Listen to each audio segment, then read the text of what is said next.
किसी प्रत्याशी या किसी सपोर्टर ने इतने बड़े गैंगस्टर या अपराधी या उसके परिवार का सपोर्ट लिया तो ये चुनाव छोड़ दो, अपनी 7 पीढ़ियां संभालते संभालते मर जाओगे।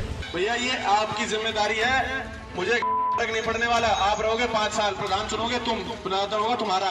को वोट करे वो सही नहीं है ना। मामूली गांव नहीं है ना तुम्हारा।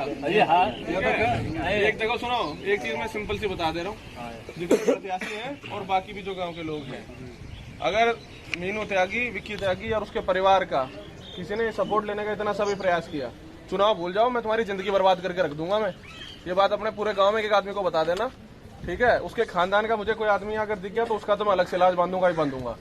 लेकिन अगर किसी प्रत्याशी या किसी सपोर्टर ने इतने बड़े गैंगस्टर या अपराधी या उसके परिवार का सपोर्ट लिया तो ये चुनाव छोड़ दो, अपनी 7 पीढ़ियां संभालते संभालते मर जाओगे। ये सारी बात गांठ मान लेना, ठीक है। इस गांव में सबसे ज्यादा राउंड लगेंगे मेरे और मैडम के, ये बात गांठ मान लीजिए। और अपने सभी जो नई प्रत्याशी आए हैं उनको भी बता दीजिए, कोई जरूरत नहीं विकास के मुद्दे पे लड़िएगा।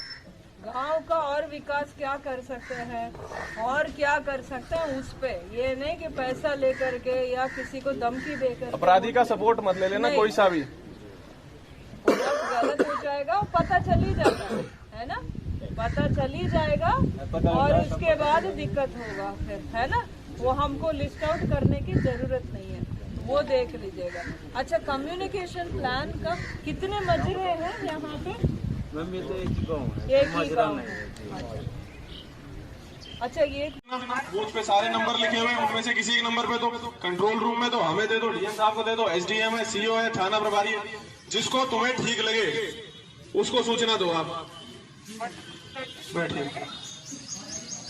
और मैं फिर वही बात रिपीट कर रहा हूँ, अगर किसी के भी दिमाग में ये वहम है कि भाई आप दबंगई से डरा के धमका के वोटरों को वोट डलवा लोगे और चुनाव जीत जाओगे, अगर मुझे पता लग गया तुम जीतो या ना जीतो, मैं जिंदगी नरक बना दूंगा। चुनाव लड़ोगे सही तरीके से लड़ोगे, कोई गलत तरीके से शराब बांटना, धमकाना, वोटर को बिठाना, किसी के घर में जाके धमकाना, भीड़ लेके जाना, ये सब नौटंकी नहीं चाहिए, बिल्कुल नहीं चाहिए। चुनाव लड़िए, तमीज से लड़िए। मुझे नहीं पता अपने हाथ से पहले कैसे लड़ा है चुनाव, मेरे टाइम पे ये नौटंकी नहीं होगी। और अगर किसी को लगता है कि भैया हम ये बकवास कर रहे हैं तो मैं आपको खुला निमंत्रण दे रहा हूँ, चैलेंज दे रहा हूँ, जिस प्रत्याशी में दम है वो करके दिखाए, फिर मैं बताऊंगा। बिल्कुल निष्पक्ष तरीके से चुनाव लड़िए।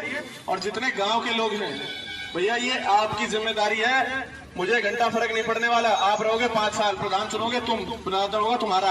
अगर वो शराब पिला रहा है, अगर वो किसी को धमका रहा है, अगर वो कोई भी नौटंकी कर रहा है, जिसकी साले की पहले ही नीयत खराब है, क्या करेगा वो तुम्हारे काम के लिए 5 साल में? सही बिल्कुल ही। तो अपना दिमाग लगाइए, हमें फर्क नहीं पड़ने वाला। 5 साल आपके गांव में आपके काम होगा, चाहे बारात घर बने, चाहे रोड बने, स्कूल में काम हो, जो भी होने हैं, आपके अपने व्यक्तिगत काम हो।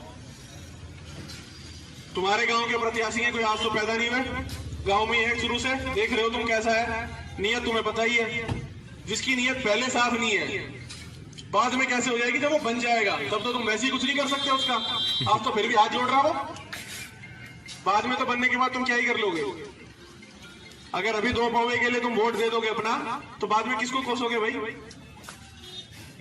19 के बाद कौन पिला रहा तुम्हें? कोई